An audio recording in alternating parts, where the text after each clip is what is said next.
Hello, everybody. Good morning. I'm Renee. Good morning, everyone. I'm Greg, and welcome to Coffee with the Quality Control Collective, where we're going to talk to you about O&M requirements. Hope you have your coffee. I have mine. This is my mug today. It's fine. I'm fine. Everything is fine. And we have to tell each other that all the time. All the time. Especially when it comes to O&M manuals and closeouts. O&M manuals and closeouts. So What are you going to do? I want to talk to you a little bit about those today. It doesn't matter whether you're a quality control manager, a general contractor, or a subcontractor. The one constant is that O&M manuals are going to be a pain in your butt, and they're going to cost you a lot of money. But there are some things that we have found that works really well. First off, QCs, if you have got a standard outline that you can hand to your subcontractors, just as a starting spot. A lot of the subs you'll get federal contracts, and the requirement for O&M manuals is going to be brand new, especially for miscellaneous things like your blinds and your carpet. You're going to hear from all those kinds of folks that aren't used to doing them. They're not your MEP subs, and you're going to hear, we've never had to do them before. We don't know what you're talking about. So if you just have a standard outline that meets your specification requirements, we found that giving that to the subs really works. Mm-hmm. And if you work for some federal groups, particularly for the Corps of Engineers, each region or district might have a standard outline for those MEP subs, and you can ask your QA or your project manager for the Corps if you can get a copy of those. They might have them. They might look at you like, hey, I don't want to do your job for you. Just read the spec. And quite honestly, it's in there, and on core specs and federal government projects, it can be pretty detailed, so you want to pay attention to that.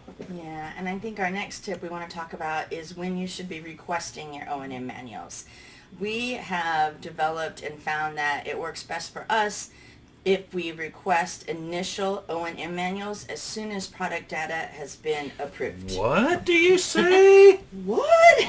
Oh my gosh. And you're going to get a lot of what from your subs? You're going to get a lot of flack and a lot of pushback because O&M manuals also have to have test reports. They've got to have final as-builts, and we understand those things aren't going to be ready until the very, very end.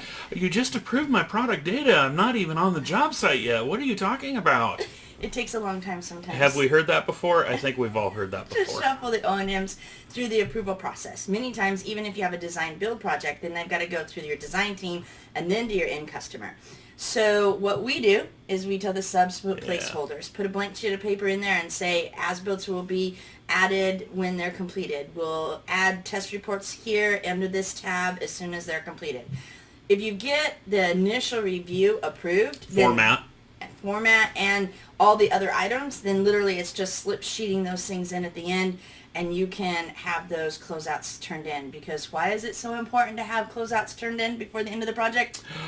It's all about the money, it's all about the turnover, and you don't want to be caught at the end of the project and your superintendent and your laborer's pulling off, and your project manager is saying, hey, we're turning this over, and you still have a bunch of stuff to collect.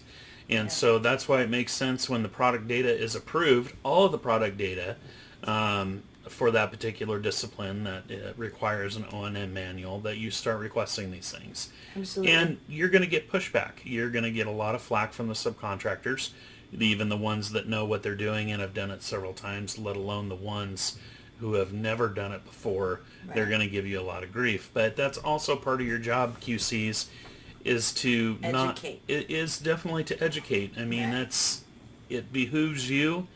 It helps the subcontractor, and it just makes things roll so much simpler. And on the general contractor side, if I've got any GCs watching with me, I own a small construction company, a firm, so all the closeout docs are tied to your money, and the federal client can hold your final pay and your final pay app. A lot of times that includes the retention, so it's a pretty good number. Cash is king, and cash flow is very important to all of us small businesses. So if you can get your QCs to get these O&Ms through and the first look at them approved, and then they are one item of the closeout that's not holding up your final payment, it's just money in the bank. It is money in the bank, and it makes you look like a rock star because you were all over it. And O&M manuals can be, in the old days, it could be volumes and volumes and volumes.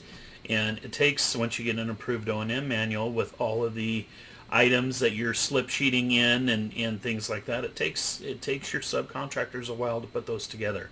So looking out for your ownership and making sure that the money's not being held by the client, and then looking out for the subcontractors to make sure they have the time to do it. It's really your job, and you can be a rock star out there if you do this.